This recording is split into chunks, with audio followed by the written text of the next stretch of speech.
Ito lang ang ulam natin ngayon, mga katiyoy friend. Makakahigop na naman tayo ng mainit na sabaw. Yummy, yummy.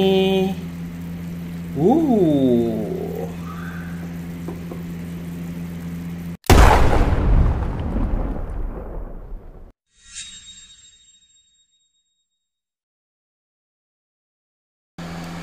Gandang umaga mga katiyoy friend, at magtatanghali na naman. Nakaready na yung ating lulutuin at pagluluto tayo ng sinabawang chicken buto-buto. Ayan. So ito na po yung ating mga kasangkapan mga kaibigan. Nakaready na, kaya sisimulan na po natin ang ating pagluluto. Lalagay na tayo ng mantika mga kaibigan. Unang ilalagay po natin yung ating luya. Antayin lang natin yan mga kaibigan na mag golden brown. Isunod na natin ang ating sibuyas at ang bawang.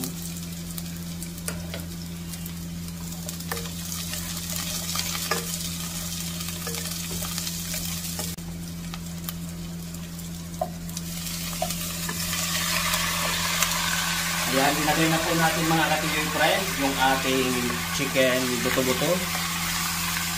Ayan.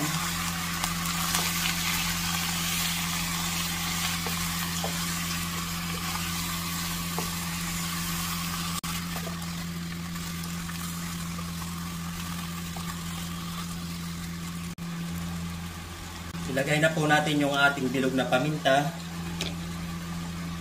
Ayan, tanglad. Tapos lalagay po tayo ng patis.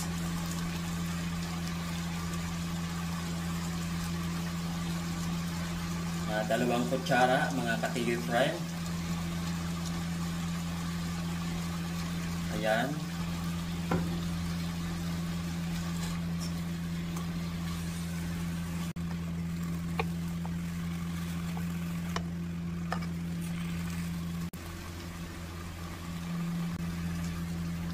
Yan, lagyan na po natin yan ng tubig mga kaibigan para sa ating sabaw.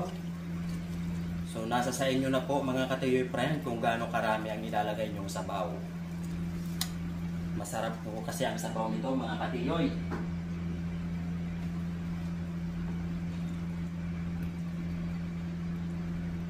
Yan. So tatakpan lang muna natin yan ng mga 10 minutes. Papakuluan lang natin yan mga kaibigan. Ayun no. Napakabango mga kaibigan ng tanglad. Wow. Sarap na naman makahigop ng mainit na sabaw. Sunod na ilalagay po natin mga kaibigan yung ating sili. Ayan. Dagdag pang pabango sa ating niluluto. Tapos ilagay na po natin yung ating radish. Yan.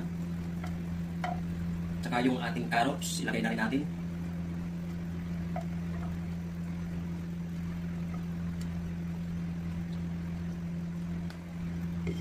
Tapos isunod na rin natin mga kaibigan yung ating chicken cubes.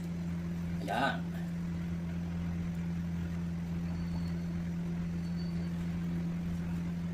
Takpan lang natin ng mga kaibigan ng mga 3 minuto. Ayun o, grabe o. Wow! Nakakagutom. Sarap. O, diba? Napakasimple na naman na pagluto natin ng chicken buto-buto mga kaibigan. Makakahigop na naman tayo ng mainit na sabaw. Panghuli mga katiyoy, ilagay na po natin yung ating dahon ng sibuyas. Ihanda na ang inyong paglalagyan. At tayo'y sabay-sabay na naman nakakain at hihigop ng mainit na sabaw. Huh? Ayan.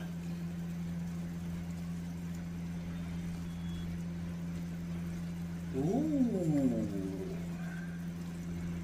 Luto na ito mga kaibigan. Papatayin na po natin yung ating apoy. Thanks for watching.